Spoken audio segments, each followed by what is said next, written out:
I'm Nicholas Christoph in Angola. Jose Chivango has just died in front of his mother and grandmother.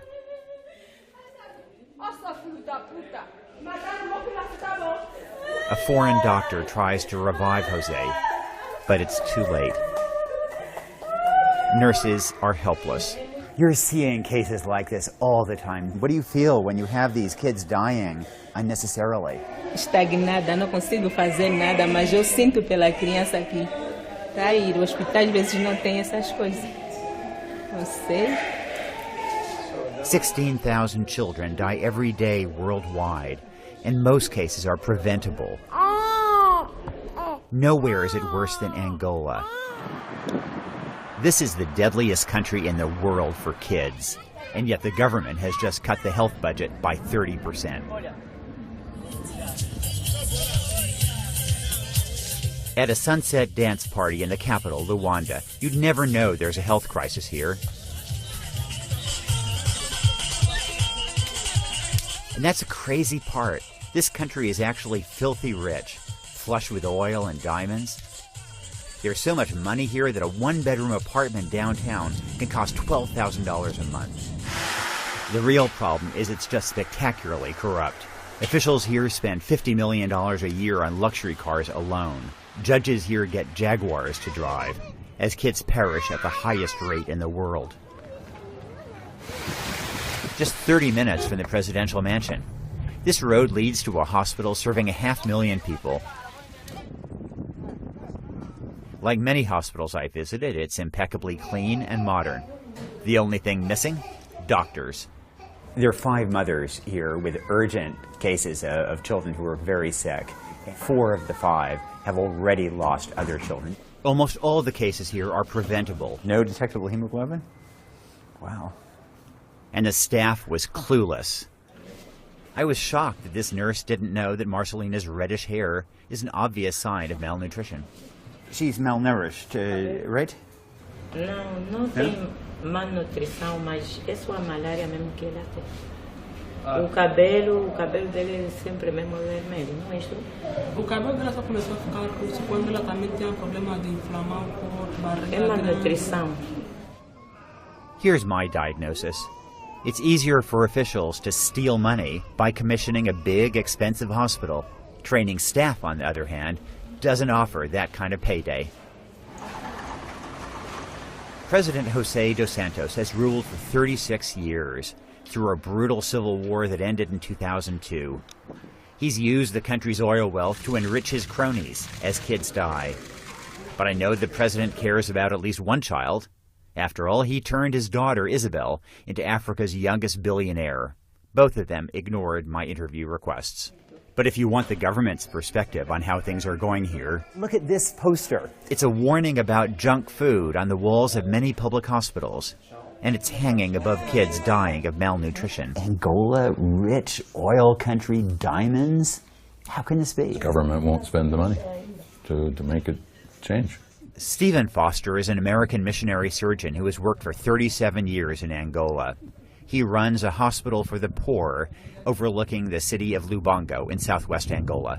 And it was sticking out of the leg? Yeah, broke right through. The suffering is biblical. Complications of severe malnutrition left this 10-year-old with a bone infection and his femur broken and protruding through the skin. Nobody took an x-ray for another year. Dr. Foster saved his life and leg. You don't need to make any new discoveries to prevent typhoid fever.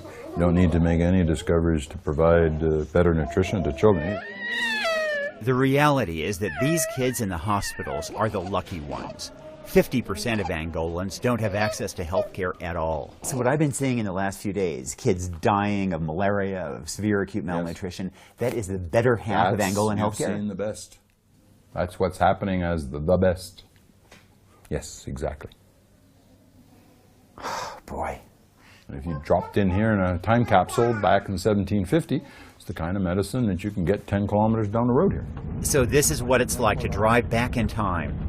It takes 8 hours down barely passable roads to get to a series of villages near Melange, east of the capital. No schools, no clean water. The only clinic in the region has been sealed shut for at least a year. I couldn't imagine suffering worse than what I'd seen in the hospitals. Then I met Delfina Fernandez. The hardest thing for any parent is to lose a child, and you've lost 10 children.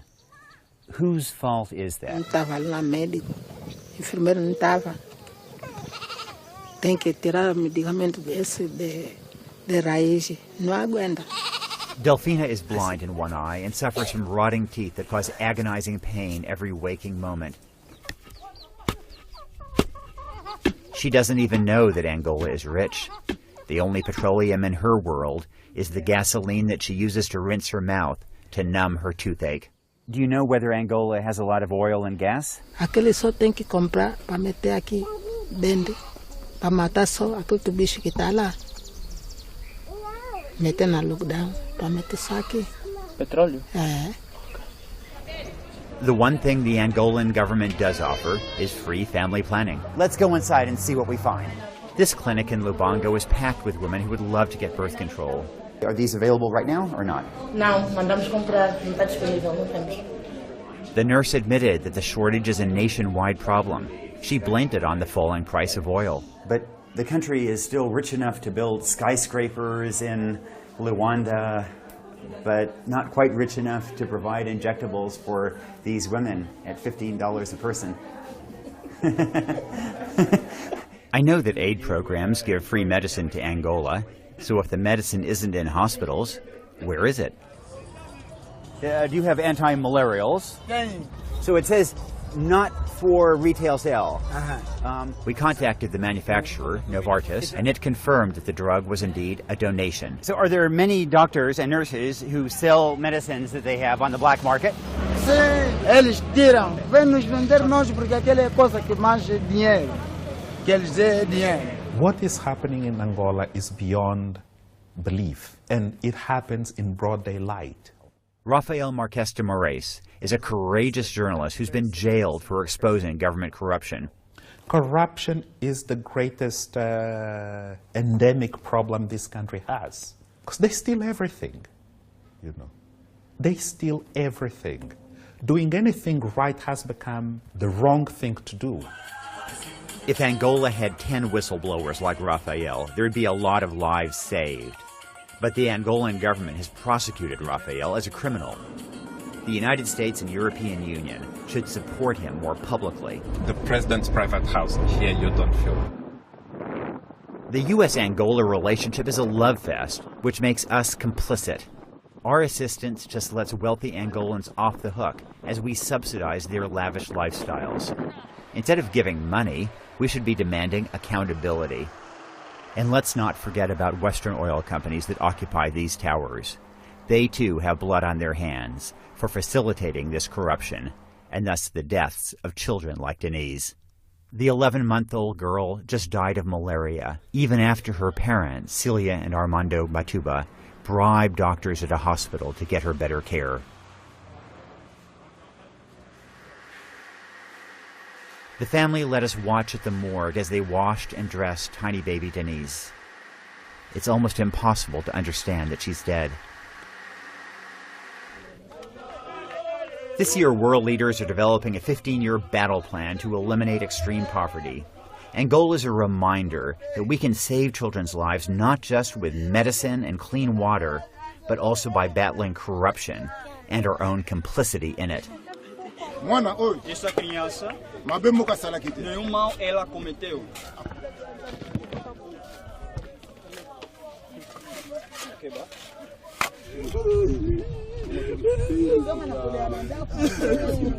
As the ceremony ended, I realized that 3 other little children were being buried right nearby.